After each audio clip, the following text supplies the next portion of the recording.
What's going on, everybody? I hope everyone's having a great May 27th. It is May 27th, and it is the 5-year anniversary of this channel. So I wanted to stop by, thank you guys for all your support, and talk a little bit about why it's even here.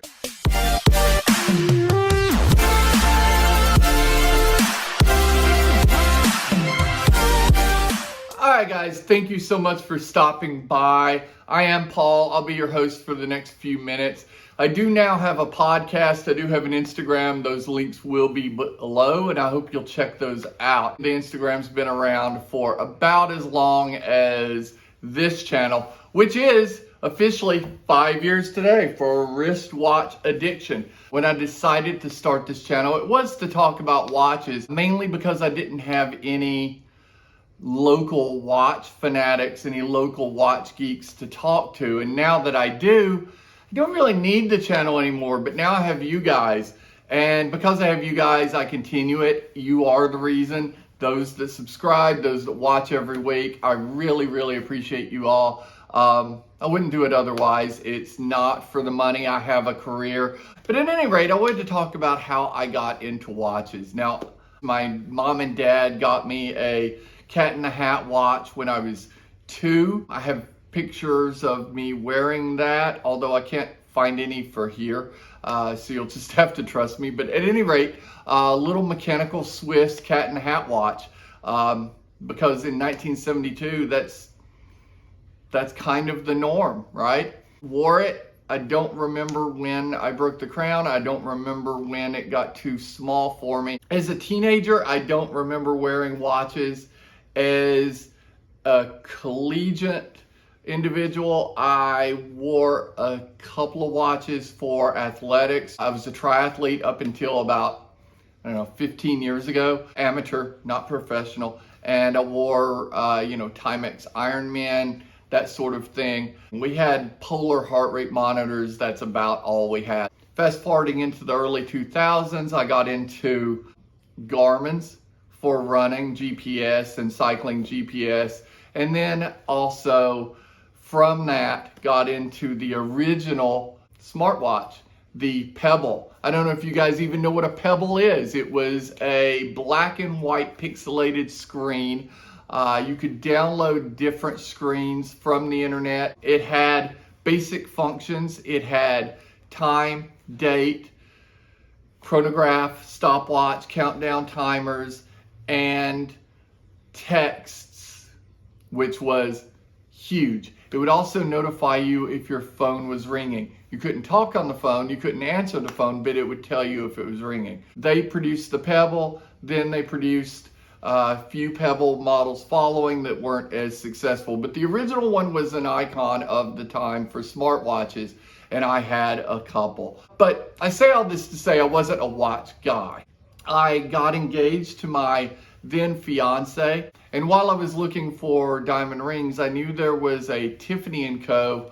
at a mall across town. I headed that way, checked it out, and as I was leaving, I saw these images. I actually saw it in real life, and I took these photos. Now, I've never taken a photo of a watch in my life, but I took a photo of these watches, and that should tell you something. I was enamored with them. I'd never seen such bright, flamboyant pieces of jewelry. I thought they were really, really cool. And it occurred to me that, well, if I'm spending X amount on a diamond, I could spend $100 or $2 on a watch. So when I got back to my car, I Googled orange Omega watch.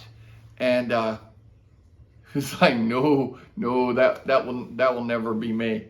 Over the course of the next couple of days, I started Googling orange bezeled watches and orange watches because I didn't know what a bezel was. Orient had one, Seiko had a few. Nothing really piqued my interest. And then I actually found this as an ad.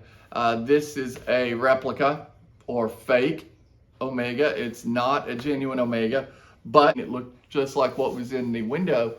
And so I thought, this is a good idea. Not knowing anything about the watch industry, thought, why not just do that? I joined a replica watch forum, bought this one pre-owned from a member there, and wore it every day. Then a retailer across the street from the store I was managing and coaching at had this. It's a skeletonized automatic Kenneth Cole fashion watch, and it was one of maybe 200 Kenneth Coles they had on display. I started going over there before opening my store and purchasing watches. They were $35 to $50. That wasn't too crazy to do every few months, so I started adding more Kenneth Coles. All of a sudden, the replica watches weren't my interest, and now the fashion watches were my interest. I asked for this one specifically. I saw it, it was over $100. I think it was $120, and that was beyond what I was willing to pay for a watch.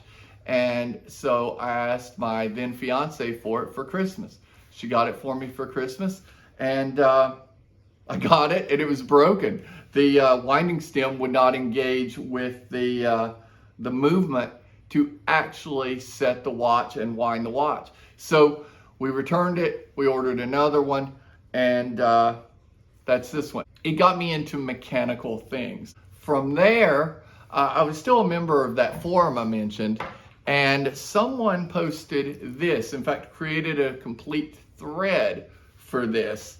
And I thought, being that it was a replica forum, a fake watch forum, I thought this was probably a watch from the 70s that some Chinese company had replicated. And I thought, oh, that's cool. And I messaged somebody, I was like, hey, where'd you get this? And he said, Walmart. As like, you have to be kidding. So I drove down to Walmart and boom, this is what was affectionately known at the time and probably still known as the Casio Royale. It literally took the world by storm. A $25 digital plastic Casio with a steel bracelet. I got it, and it was pretty much the only watch I wore for a long time. It reminded me of those watches growing up that I wore. It reminded me of the watches I wore when I raced. From there, I went to a pawn shop looking for a skill saw or jigsaw. I can't remember now. I was doing some woodworking and one of my saws broke, and I went to just pick one up because I had literally had one cut left. I didn't want to buy a whole new one. So I thought, all right, I'll grab $20. I'll go to a pawn shop and I will pick it up. Didn't even grab my wallet. So I go to this pawn shop.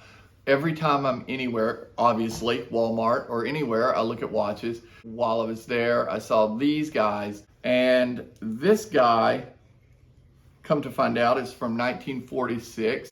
It had a sticker on the back with the price. I negotiated a lower price, went to buy it and realized I brought a $20 bill, no ID or anything. Luckily, the gentleman let me put it in a layaway with no ID with that $20, and I eventually went back and got it. From there, I was full on addicted to old things. I was full on addicted to researching old things, to picking up more old things, into that vintage watch world. So from there, I really delved into it and bought a Speedmaster 351150, which is the reverse Panda Omega Speedmaster date automatic. It was the most money I'd ever spent on a watch. It was my second Omega. And from there, the floodgates just sort of opened. That's how I got into watch collecting, guys. And that's how I got into YouTube. YouTube was purely to talk to someone about watches that I didn't have locally. Now that I have them locally, I talk to them every day, love them to death. But I also have you guys, and you guys have supported me for 5 years. Yes, we're a tiny channel. We're like, what, 2,500 subscribers? That's tiny in the world of YouTube. But in the world of me, that's massive. To think that 2,500 people would drop by and watch videos. That 80,000 people have watched a single video is just mind-boggling and mind-blowing to me. And I really wanted to stop by and tell you how much I appreciate it and just put a little video out thanking you guys for all your support. If you've checked out the shop, thank you. I love you for it. If you've checked out any of my associate links, I really appreciate you. If you've ever made a comment in the comments below, good or bad, thank you. And if you guys will indulge me for a second, I want to take one quick second and give a shout out to Tom and his wife. Tom is a subscriber to my YouTube and found me through my new podcast. And they sent me this. He had no idea it was my birthday. And I got these, and it means a lot, guys. All you guys are why I do this. All you guys are why I come back each and every week, or at least try to. It means a lot. And I have a special Speedmaster Tuesdays this Tuesday because for my birthday, I bought myself another watch. Stop by on Tuesday, check it out. Stop by every other Saturday normally and check out my regular uploads. We'll just see you guys soon. Peace.